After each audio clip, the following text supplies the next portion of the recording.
दिल्ली की गर्मी भरी रात थी। हवा में उमस थी, ऐसी गर्मी जिसमें बैठे बैठे भी पसीना आ जाए। लेकिन सारा को कोई फर्क नहीं पड़ रहा था। वो पार्क के एक बेंच पर बैठी थी, शांति का आनंद ले रही थी। पार्क लगभग खाली था। यही उसका पसंदीदा समय था यहां आने का। उसे सूर्यास्त देखना बहुत पसंद था। उसने अपनी आंखें बंद कर ली, एक गहरी सांस ली। हवा में चमेली की खुशबू घुली हुई थी। ये खुशबू उसे उसकी दादी मां के बगीचे की याद दिलाती थी। उसके होठों पर एक छोटी सी मुस्कान आ गई। उसे अपनी दादी मां की याद आ रही थी। सारा ने अपनी आंखें फिर से खोली। उसकी नजर पास ही क्रिकेट खेल रहे बच्चों के एक समूह पर पड़ी। उनकी हंसी पार्क में गूंज रही थी, सन्नाटे में एक सुखद आवाज। सारा की किताब पर एक परछाई पड़ी। वो चौंकी और ऊपर देखा। एक जवान आदमी वहां खड़ा था। डूबते सूरज की रोशनी में उसका सिलुएट बन रहा था। उसकी आंखें दयालु थीं और चेहरे पर एक झिझक भरी मुस्कान थी। एक्सक्यूज मी, उसने धीमी आवाज में बात शुरू की। क्या यह सीट खाली है? सारा ने अपना सर हिलाया, थोड़ी घबराई हुई सी। नहीं, बैठ जाइए। वो फिर से मुस्कुराया। इस बार मुस्कान थोड़ी चौड़ी थी। Thank you. वो बेंच के दूसरे छोर पर बैठ गया। कुछ देर के लिए वे दोनों चुपचाप बैठे रहे, हर एक अपने ही ख्यालों में खोया हुआ था। फिर उस जवान आदमी ने फिर से बात शुरू की। सुंदर शाम है ना? आर्यन, उस जवान आदमी ने अपना परिचय दिया था। उन्होंने अगला 1 घंटा बातें करते हुए बिताया। अपनी कहानियां और सपने एक दूसरे से बांटे। उन्हें पता चला कि उन्हें किताबें पढ़ने का, पुराने हिंदी गाने सुनने का और शाम के समय पार्क की शांति का आनंद लेने का एक जैसा शौक है। जब तक वे अलविदा कहने लगे, तब तक उनके बीच एक सहज परिचय हो चुका था। वे नियमित रूप से मिलने लगे, हमेशा उसी बेंच पर, जैसे ही सूरज क्षितिज से नीचे डूबता था। उनकी बातचीत आसानी से होती थी। बीच बीच में हंसी और साझा खामोशी छा जाती थी।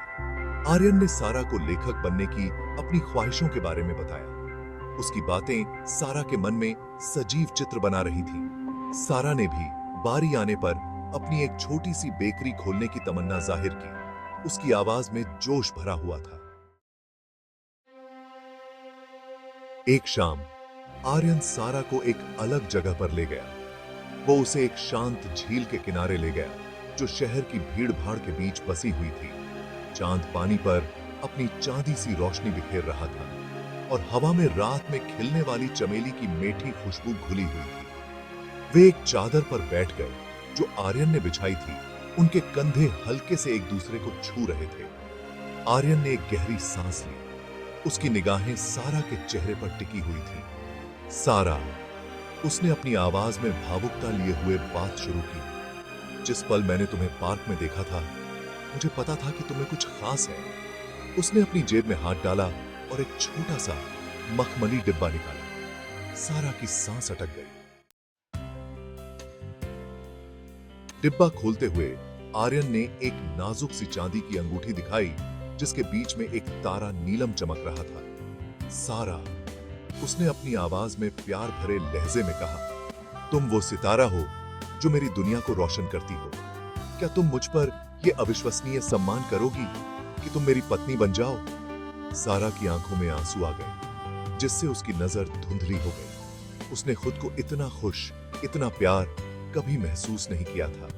हाँ, उसने फुसफुसाते हुए कहा। उसकी आवाज भावुकता से भरी हुई थी। हाँ आर्यन, 1000 बार हाँ।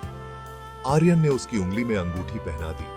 उसके स्पर्श से सारा की रीढ़ की हड्डी में सिहरन दौड़ गई। वे शांत बैठे रहे। उनकी खुशी झील की शांति में झलक रही थी। उनके ऊपर लाखों सितारे टिमटिमा रहे थे, उनके प्यार के गवाह बनकर। एक प्यार जो दिल्ली के एक पार्क में एक उमस भरी गर्मी की रात को जन्मा था। आर्यन और सारा की कहानी प्यार और सपनों की ताकत का प्रमाण है।